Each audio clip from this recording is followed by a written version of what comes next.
Hi, good evening. I'm Dr. Jim Little. I'm a family physician at St. John's Health and the current chief of staff. And I'm really pleased to host this event tonight. Give your heart some love. We have a panel of esteemed cardiology specialists here from St. John's Hospital, and we really want to thank the Center for the Arts for allowing us to host this event here tonight.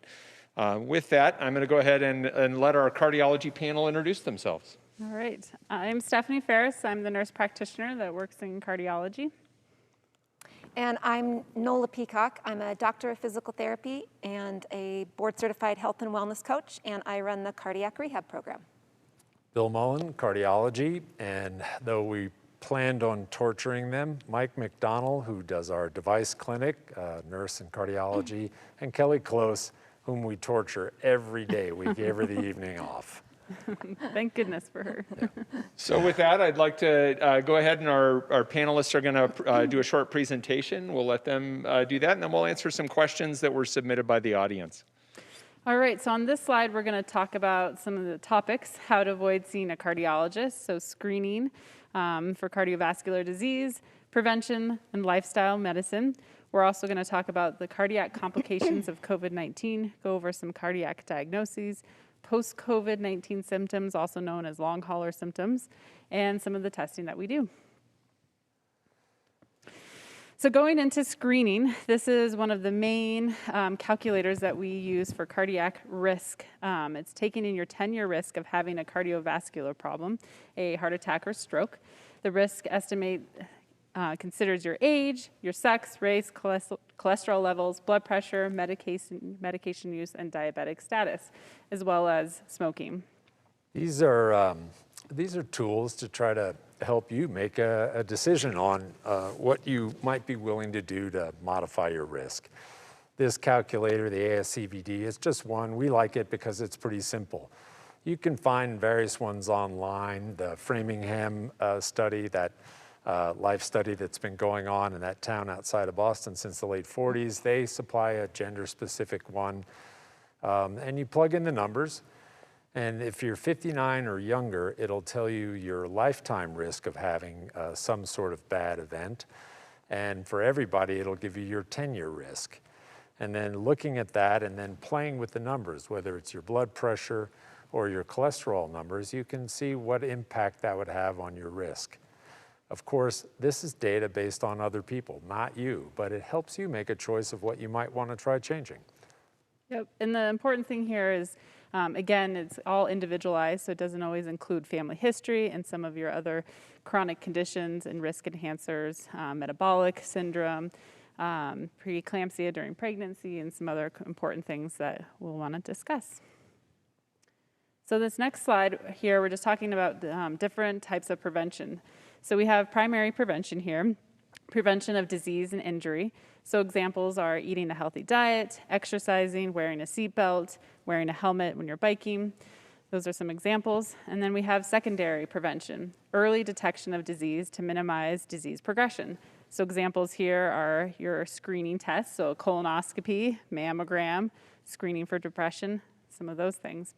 And then we have tertiary intervention implemented after a disease or injury is established.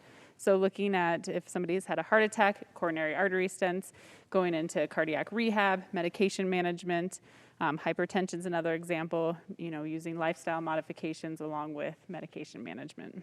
You really want to try to hit on the primary and secondary and avoid the tertiary. That's the title, how to avoid having to come see us. So listen carefully. Yep. And then this is a favorite question that we get often. Do I take an aspirin? And again, it's important to weigh in the risks and benefits. We look a lot at secondary and tertiary prevention for individuals that have had a heart attack or stroke and the benefit of aspirin. But, again, it's kind of all individualized. It's really important to look at the whole picture, other risk factors, making lifestyle modifications first, tobacco cessation, diet, exercise are really important. We like aspirin, but there's a time and a place. It's true. This is one of those things, this specific medication, it's like on an 8-year pendulum. It goes in and out of favor. Most know that about 2 years ago or so, where it was thought that if you took long-term low-dose aspirin, it might reduce the incidence of colorectal cancers.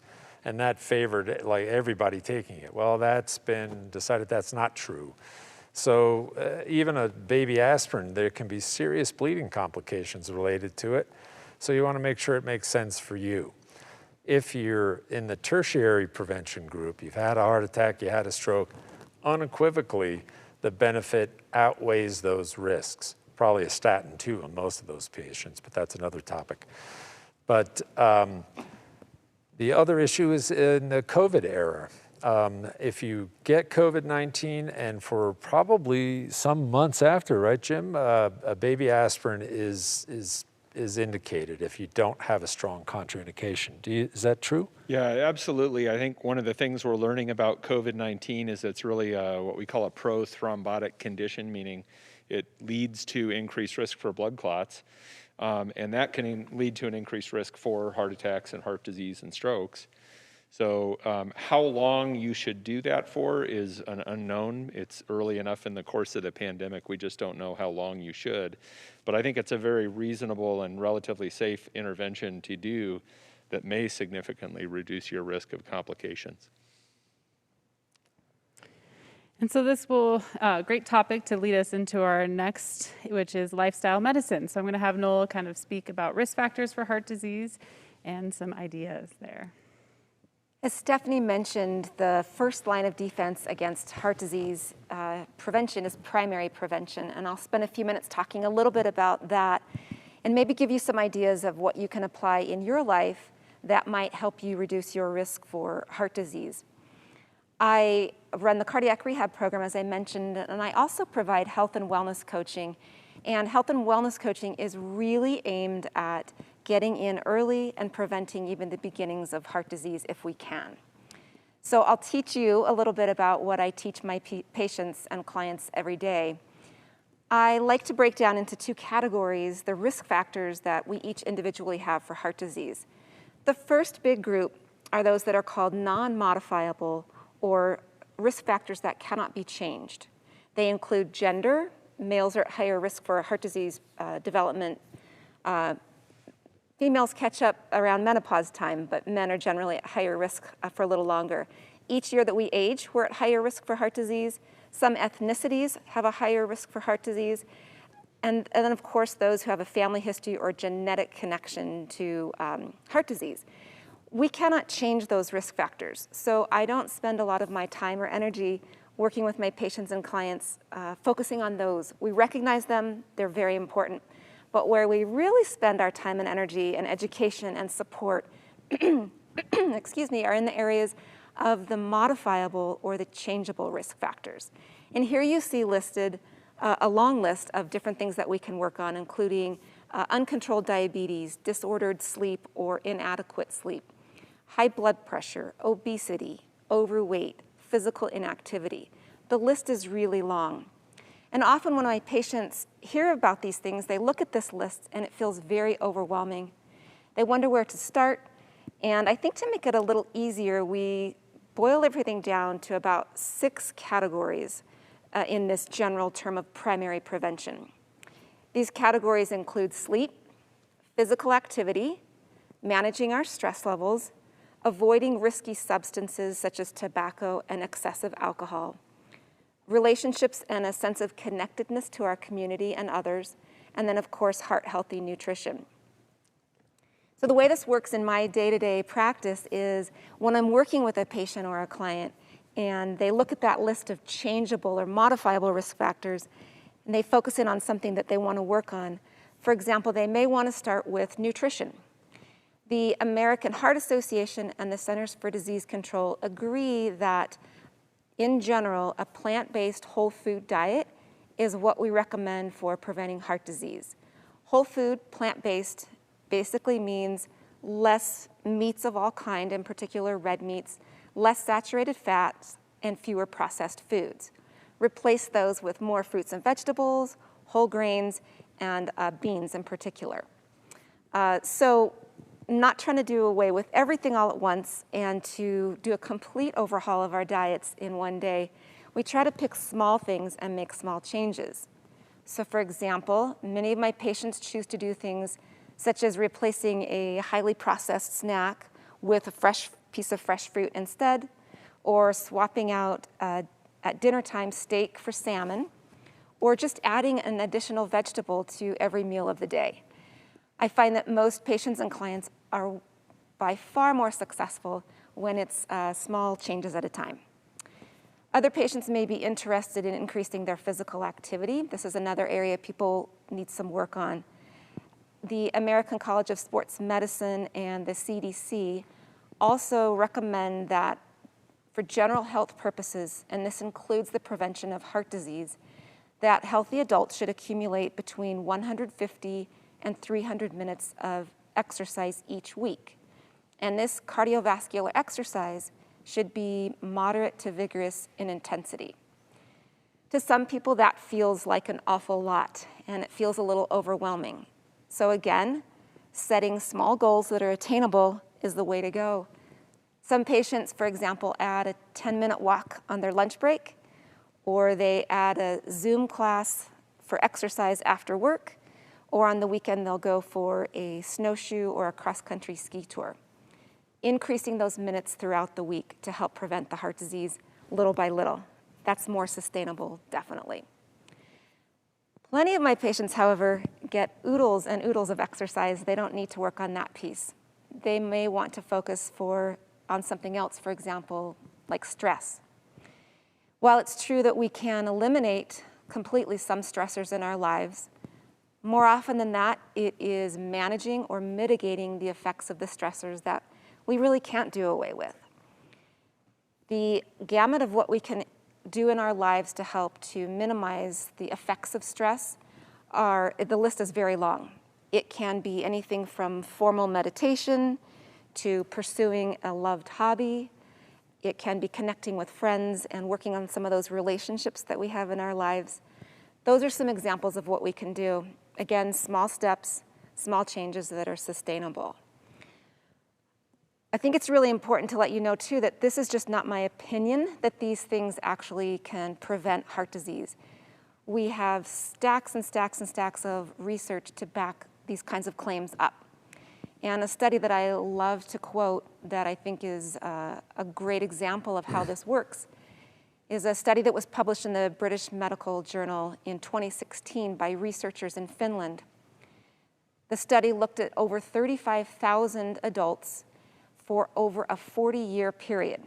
And by changing 3 basic parameters in their lifestyle, which included tobacco use, diet and nutrition, and exercise, they reduced their mortality from heart disease by over 80%, both men and women. So what I'm teaching my patients and what I'm explaining to you right now is backed up by science. And it's important to know that that's the kind of medicine that we practice is evidence-based, research-based science, or medicine. These 6 pillars that I've described here for you that you see on the screen are the pillars of what we call lifestyle medicine. And again, it's just sleep, stress, nutrition, physical activity, relationships, risky substances. Optimizing everything that we can do on a day-to-day basis, small changes, choices that we make, can in fact lead to prevention of heart disease. And the point of that is to avoid seeing Dr. Mullen and Stephanie. Thank you for that, Nola. Hope you guys are all enjoying your cheeseburgers right now and Kiki G's pizza while we're talking about this. I want to emphasize one point that Nola's making about stress reduction. There was an interesting study at Duke University in their neonatal intensive care unit, which by definition is a high-stress environment. Really sick kids, death and dying. They had a lot of burnout throughout all levels. The docs, nurses, techs, all staff were having trouble with it. And they did a study which they got unexpected successful results from called 3 Good Things. And you can just Google that, Duke 3 Good Things. And I may not have the details exactly correct, but one of what they postulated is that we tend to perseverate or ruminate on the negative. It's easier for us. Human nature, unfortunately, is that way. Instead, they tasked each person, didn't have to write it all out, just a phrase, but you had to look for 3 good things that happened to you each day. And so you spent your day, rather than thinking about the negative things, searching for your 3 good things. It gets to 4 o'clock, you're like, oh my God, I need another good thing. And the impact it had on their overall well-being, their quality of life measures, and other stress markers was remarkable. Real science. All right, and then the hot topic for this evening is cardiac complications of COVID-19. You're doing on time. I know, we could talk about this for a while, especially since there's so much that we don't know and are still learning about. But what we do know is that COVID-19 can cause an inflammatory response to the body, along with clotting that can impact how the heart functions. So some of the common things that we see are the inflammatory response, myocarditis, pericarditis, some rhythm disturbances, heart attack, stroke, pulmonary emboli, DVTs, heart failure. Those are some of the common ones that we have seen with COVID and complications. And we've seen all of these things here at St. John's, unfortunately. And that is the point. You know, with COVID, we're still in the learning process, especially of potentially longer-term issues. But in the acutely ill patient with COVID, we have a timeline that's emerging that most people think is reasonable. And Jimmy, correct me if I get it wrong, but you get exposed, and then there's a period around 5 days, plus or minus, where you will be asymptomatic and hopefully not shedding yet. Then you're in a period of rapid viral replication, and then that tapers off after a few days, and symptoms usually start in that period. Then actually, where viral replication, the amount of virus in your body has gone way down, a percentage of people, they get much worse. You know, they got sick, they got ill, and then about day 7 or 8 or 9, after symptoms started, they become much more ill suddenly. And this is an overreaction of your immune system, this inflammatory response. And this actually plays a very large role in all of the complications we see, whether it's lung or heart complications. Sometimes it's the direct infection from the virus in the heart that leads to the problem, but probably more commonly it's this immune response that mediates all these illnesses and clotting issues. And then kind of speaking along with arrhythmias, again, multifactorial. We think inflammatory response, hypoxemia due to acute respiratory distress, myocarditis, having a cardiac, myocardial injury. And some of the common ones that we have seen are tachyarrhythmias, so a heart rate above 100 beats per minute, originating from the atria. So we see some sinus tachycardia, atrial fibrillation, irregular heartbeat, atrial flutter, supraventricular tachycardia, and even some arrhythmias originating from the ventricles, so ventricular tachycardia. And then we see bradyarrhythmias as well. So again, heart rates that are below 60 beats per minute. We can see a tachybrady symptoms as well. And then there's prolonged QT, which is delayed ventricular repolarization, where the heart muscle takes longer than normal to recharge. So sometimes we're finding that the drugs that we treat COVID with, hydroxychloroquine, azithromycin, definitely can affect QT prolongation, as well as inflammation and electrolyte imbalances and other components with that. That's right. The point is we see all of them, and there's not a great way to predict it. We're a little bit behind. But what we see commonly, arrhythmias are the most common cardiac presentation, and most of them are fast rhythms. But indeed, especially people who have a more minor course and feel well, they may get stuck with very slow heart rhythms. And we have people in the community who have either one of those things, and sometimes both, as Stephanie said. So rhythm disturbances, including, unfortunately, cases of sudden death, we've seen that, which were directly related to a COVID infection, and sometimes after they appear to have resolved. And then another common one that we see is POTS, postural orthostatic tachycardia. So when you're standing up too quickly, your heart rate goes up. So we're kind of seeing that as a common one as well, post-COVID. You have some of those, Jimmy, you see? Yeah, we've definitely seen some changes in that and also intolerance of position change with blood pressure going up or down. And then this next slide, again, talking about the risk of stroke as well with COVID and hypercoagulability there. Right, so we see that patients, their clotting system gets turned on, and this is seen in almost any inflammatory response, but it seems exaggerated with COVID infection. So we measure markers in the blood of inflammation and also of clotting. And when we found people present with COVID, they'll have these are elevated, but you have to sometimes look separately to see if they have evidence of clotting. So you'll look in their legs, see if they have clots in the veins, a DVT. Sometimes these will mobilize, break off, and they'll head to the lungs, and they can have a pulmonary embolism. This can be challenging to diagnose because the symptoms can just be explained by a COVID infection in the lung. Shortness of breath, dropping oxygen concentration. So you have to look for it and suspect it because the treatment is different than standard treatment for a COVID lung involvement. There's also clotting that can happen in the brain arteries leading to stroke or in the heart, acute coronary syndromes, heart attacks. We've seen each of these things, unfortunately, during COVID infection and some post-COVID infection. And kind of going further onto the post-COVID-19 symptoms, this slide talks a little bit about symptoms most common that we see: fatigue, dyspnea, so shortness of breath, chest pain, chest tightness, and cough. These symptoms are usually developed during COVID and after COVID-19, lasting for longer than 12 weeks.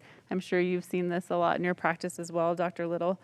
And it's kind of multifactorial. You know, is there a lung pathology component? Is there a heart component? We're still learning and kind of figuring it out and reading the research. But there's a bunch of post-COVID clinics around the country. Mount Sinai, UC Davis have a couple clinics. As they're doing a little bit of research on that as well, these kind of long hauler symptoms. It's a learning process. We're in the middle of it. You know, we have patients that we see every day and they ask, how long is this going to last? What can I expect? Excellent questions that we don't really know. They're going to tell us more than we're going to tell them. But there are things that are important to check.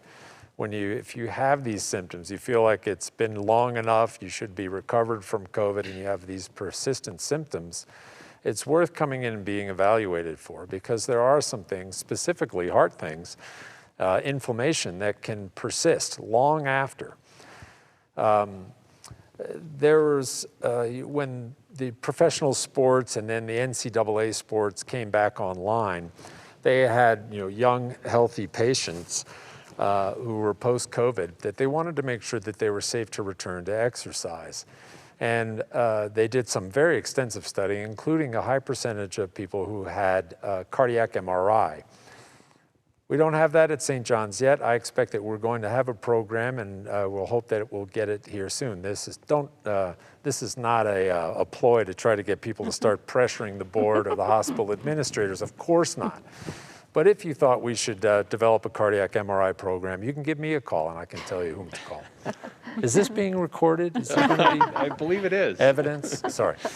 But the point is, they had cardiac MRI, and they looked like they were well. Their inflammatory markers, their blood tests, which are very sensitive markers of ongoing infection or even some inflammation, were negative and normal. They do cardiac MRI, which is very sensitive, and you can see areas of the heart which still had inflammation. Other editorial comments have been made that we haven't looked this detailed with other viral infections, influenza, other colds, other infections related. We haven't looked for cardiac complications like this. So we don't really know if this is peculiar to COVID-19 or if really any robust viral infection would lead to these things.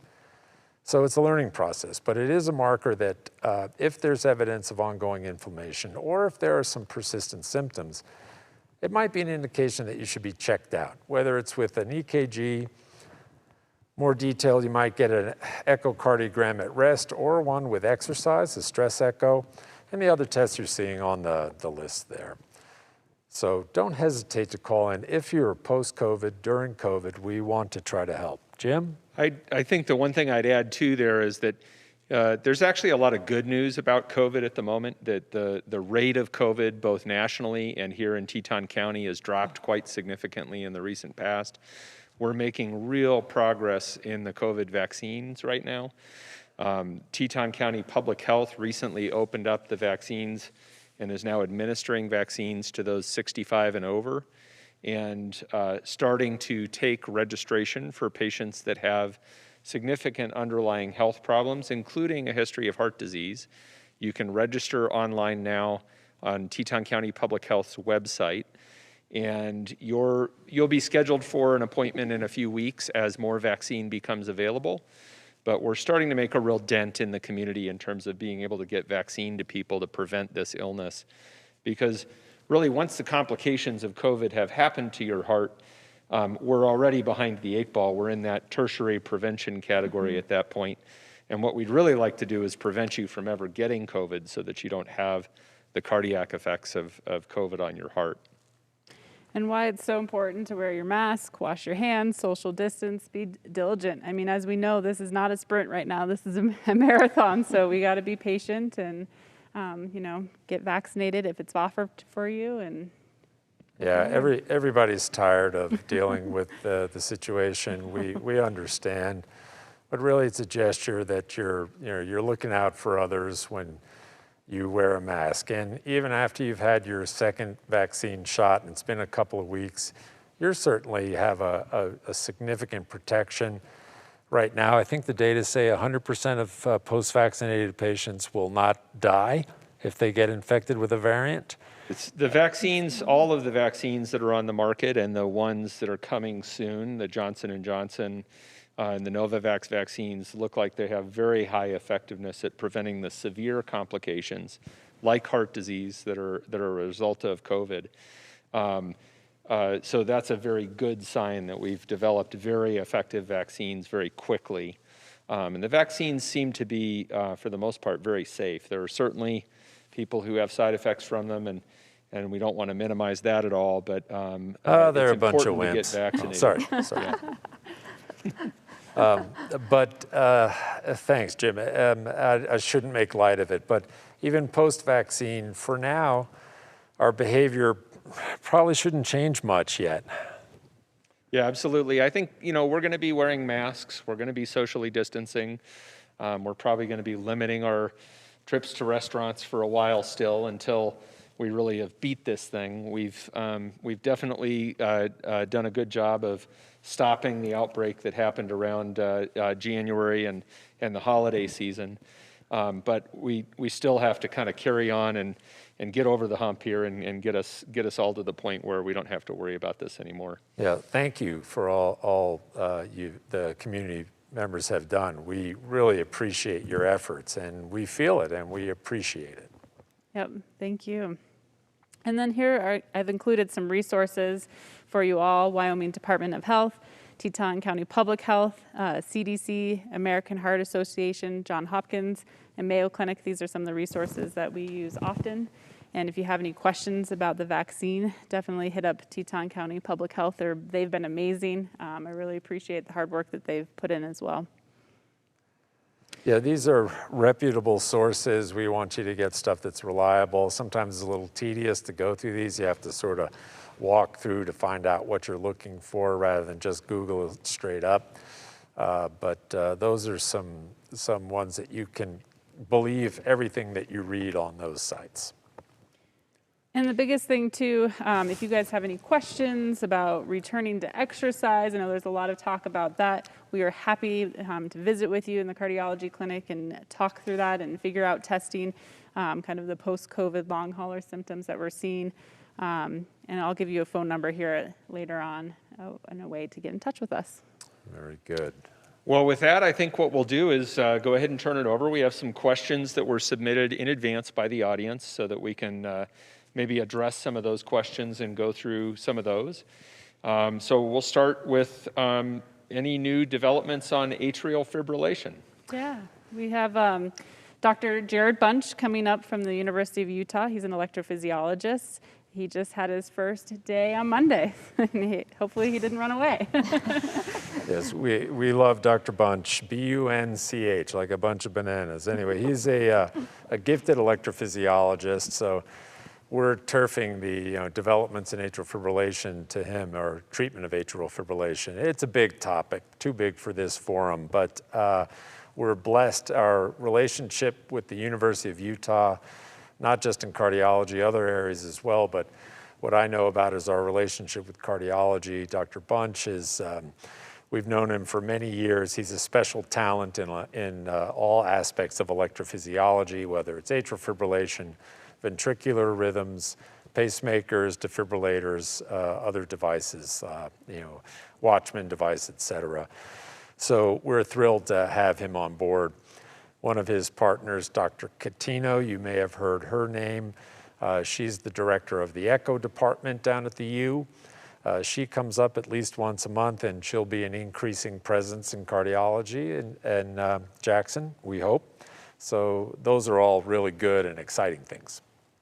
Yeah, I would echo, this is really a world-class team that you have all built here, the people on the stage and the people who support you. So thank you very much for that. Another question about living with heart disease at high altitude and what effects high altitude has on it. That's a great question. I think Nola, yeah. I'll speak a little bit to that, and then I'll turn it over to Dr. Mullen. I have the privilege of working with a lot of patients, and this would be in cardiac rehab, so this is more tertiary prevention after they've already had heart disease, or if they're suffering from the effects from post-COVID syndrome. I do work with a lot of patients who own second homes, and they spend some of their time at sea level and then return to Jackson with a significant change in elevation. And there is a big difference. I notice it in my patients, they feel it. I typically tell people to be patient for a couple of weeks. That depends a bit on their condition, any other underlying health concerns, their age, but a couple of weeks coming from sea level back to 6,500 feet. I do notice that when we're doing exercise training that their oxygen levels, oxygen saturation levels drop a bit, and sometimes we need to move forward more slowly and ease back into things. So a little dose of patience. Same thing for me. I spent a long time in practice at sea level in the Bay Area, and patients would go to Tahoe. Elevation there is about 6,000 feet, very similar to here, and they would get ill. They would return, and by the time I saw them back at sea level, they had improved again. And now, so I think I underestimated the role that altitude played. Being here now for a few years, it's really impressed me, the difficulties that it can, especially our borderline compensated patients. Jim, you have a perspective on this as well. I mean, yeah, I think we see that quite a bit at the urgent care clinic, where patients maybe go see their cardiologist at sea level at home and are kind of cleared to come up to Jackson Hole. And when they arrive here, they start to experience problems because they maybe weren't as well compensated as they thought they were, or their cardiologist or their physician back home practices at sea level and doesn't really realize the impact that 6,300 feet of elevation or higher in the mountains is going to have on that patient. So I do think it's important for people to take into account. Yeah. On a similar vein, we talked briefly about sleep apnea. Yep. Can you comment about sleep apnea and what the impact is on heart disease? Yeah, I think it's one that's underappreciated, underdiagnosed, and undertreated. Treated. Yeah. So I think it's an important one to treat, as well as bring your traveling CPAP with you when you come up to Jackson, because you'll probably want it and you'll feel a lot more comfortable. Yeah, if you snore, you should find out if you have significant sleep apnea or drops in your oxygen. A lot of people snore and they don't have any problem at all. But we can help you get into sleep medicine with Shauna Giles or Haven Malish. And often what it is a little home sleep study. And then you'll know if you have a problem or not. And then that will help you decide how hard you pursue this. But it's ubiquitous. So many people have it. I know, do you think, oh, it's a certain body habit as someone with a big, thick, short neck. Well, I'm thrilled to report that I'm starting to snore every time I'm on my back. I'm getting elbowed all night long to roll over. So that's exciting. But there are treatments for it. And Marty Trott and ENTs, he's brought a new procedure that sounds crazy, but patients that have had it love it. It's effective. It's called Inspire. It sounds draconian and crazy, but it really works. It's a pacemaker for your tongue. Pacemaker for your tongue is the short answer, is that it makes you stick your tongue out if you obstruct your airway. But anyway, that's rather specific. But I will say that I spent a lot of my career sticking stents in people. They all had sleep apnea.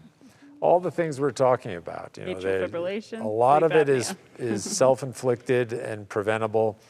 And we're not talking about an austere lifestyle. We're asking just to pay attention, make small changes.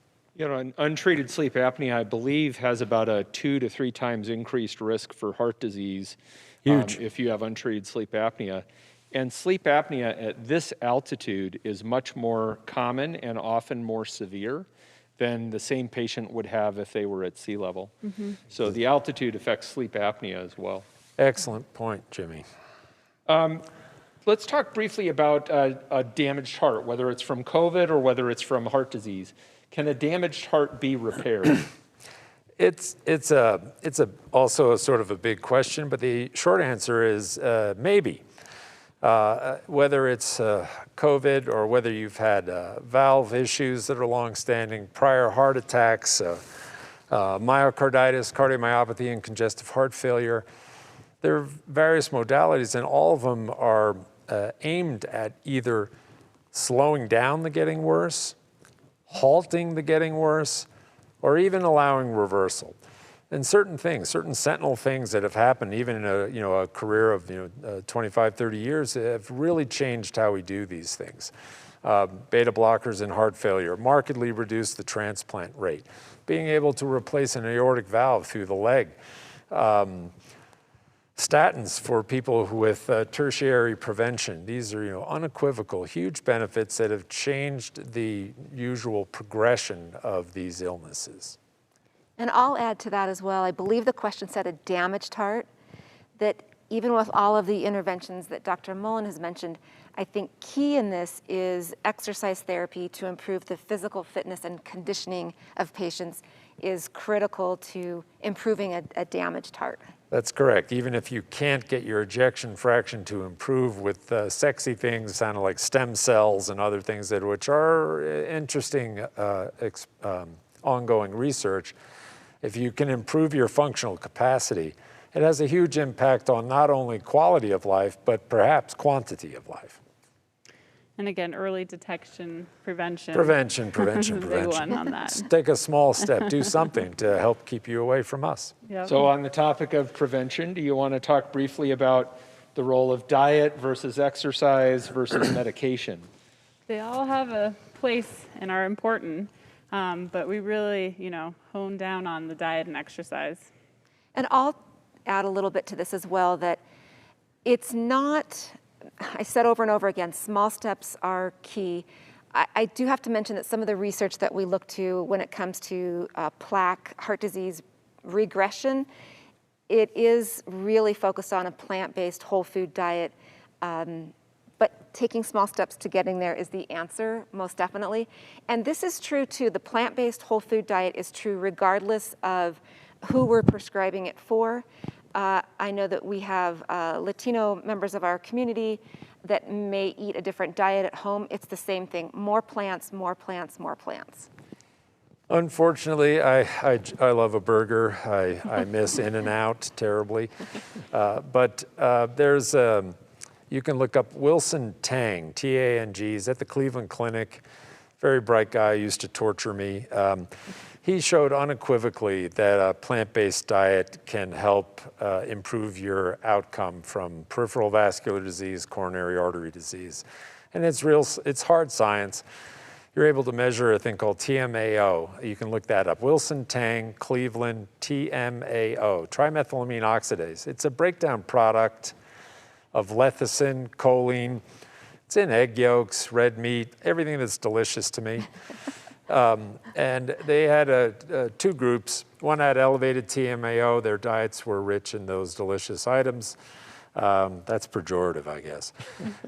And then another group that had low TMAO levels. They were otherwise really well matched. Same age, same blood pressures, took the same statins, aspirin, same cholesterol levels. All the other variables seemed well matched. Only difference was this TMAO as a marker for non-plant-based diet. They did worse. They had more problems. And then when you change their diet and their TMAO levels come down, clinically they cross over to the better outcome. It's just fact. And again, instead of trying to change your whole diet, just incorporating more plants. I always like to think of a colorful plate of, vegetables and fruit, and then a little bit of protein, but really enforcing more plants in your diet. How many people turned off? I know. I can hear them clicking off. It's a little awkward doing a presentation like this with no audience in a large auditorium, but thank you all for tuning in.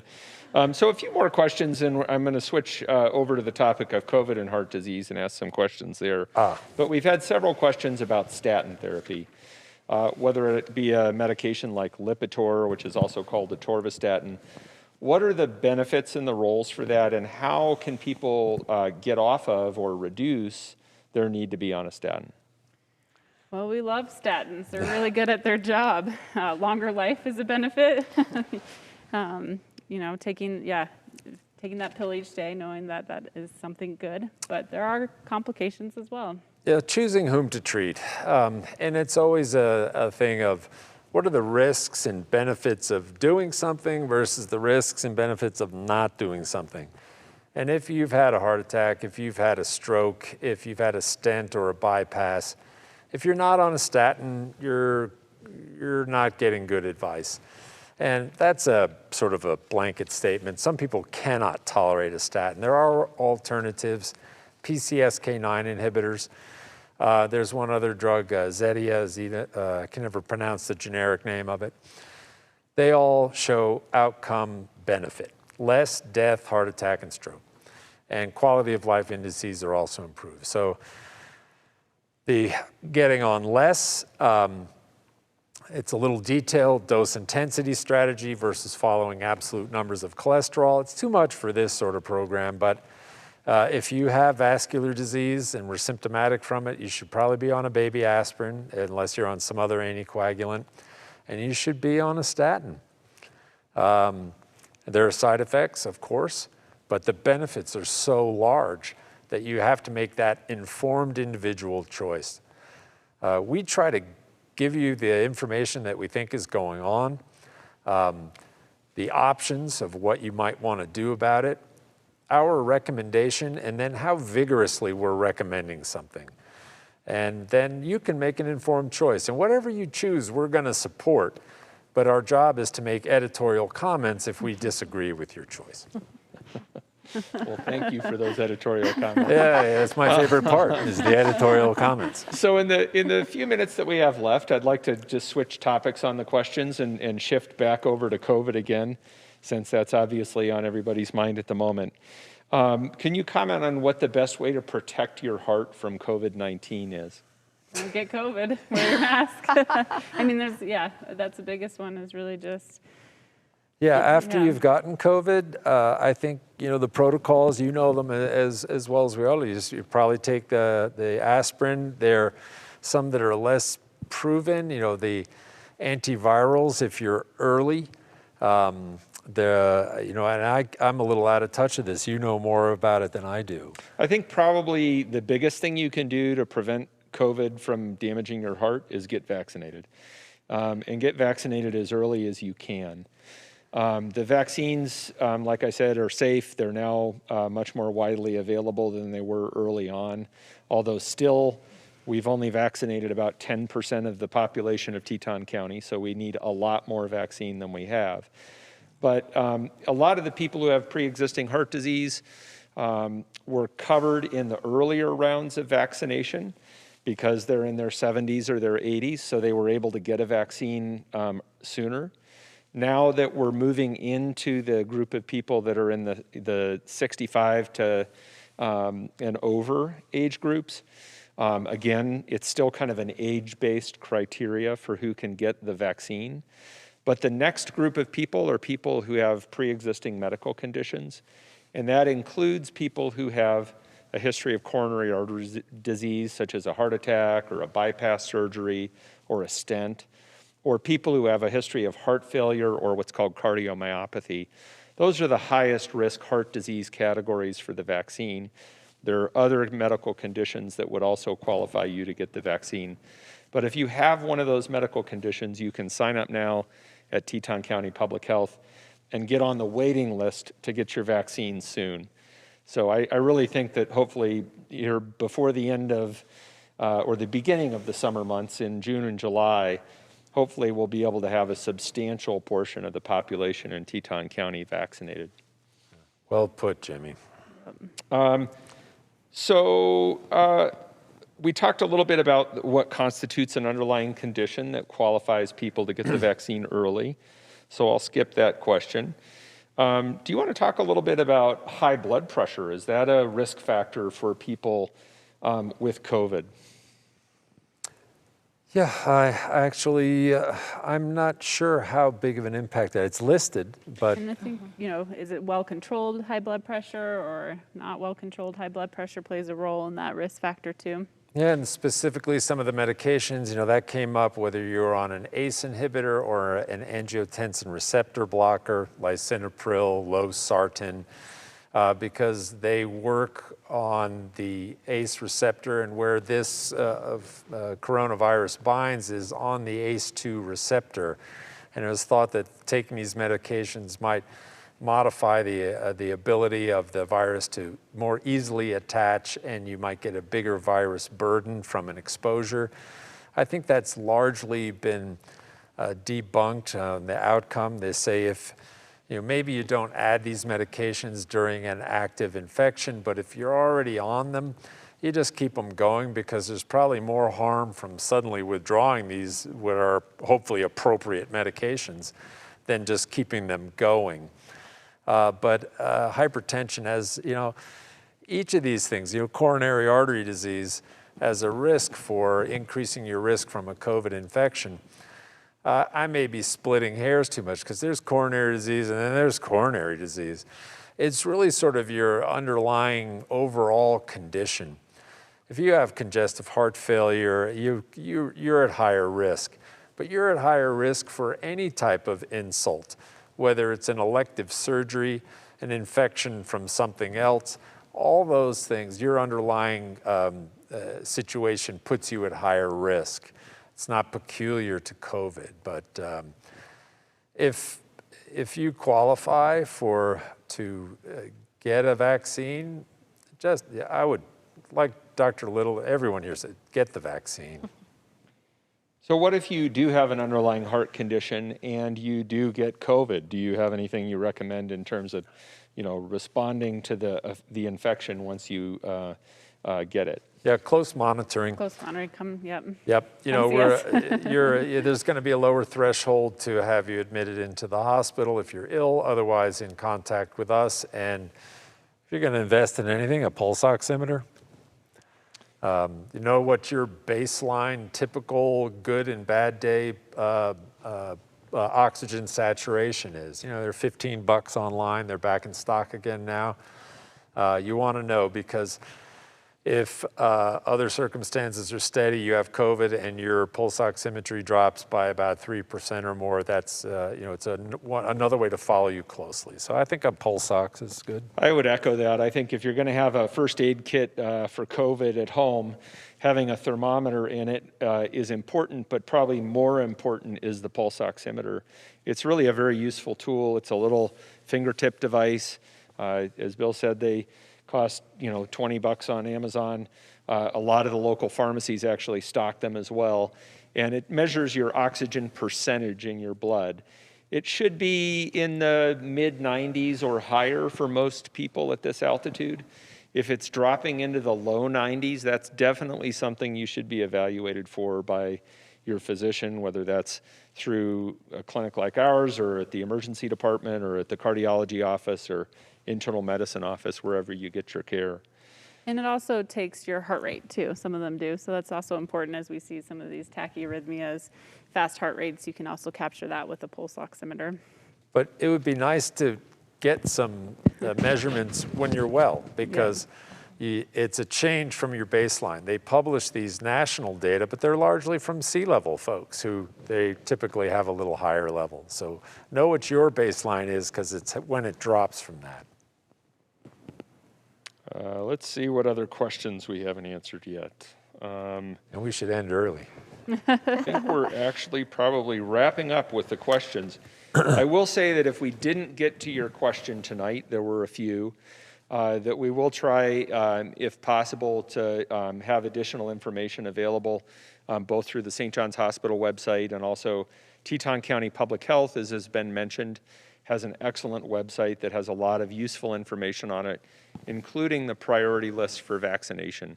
So I would definitely encourage people to take a look at that. Once again, I want to thank the Center for the Arts for sponsoring and allowing us to host this event here.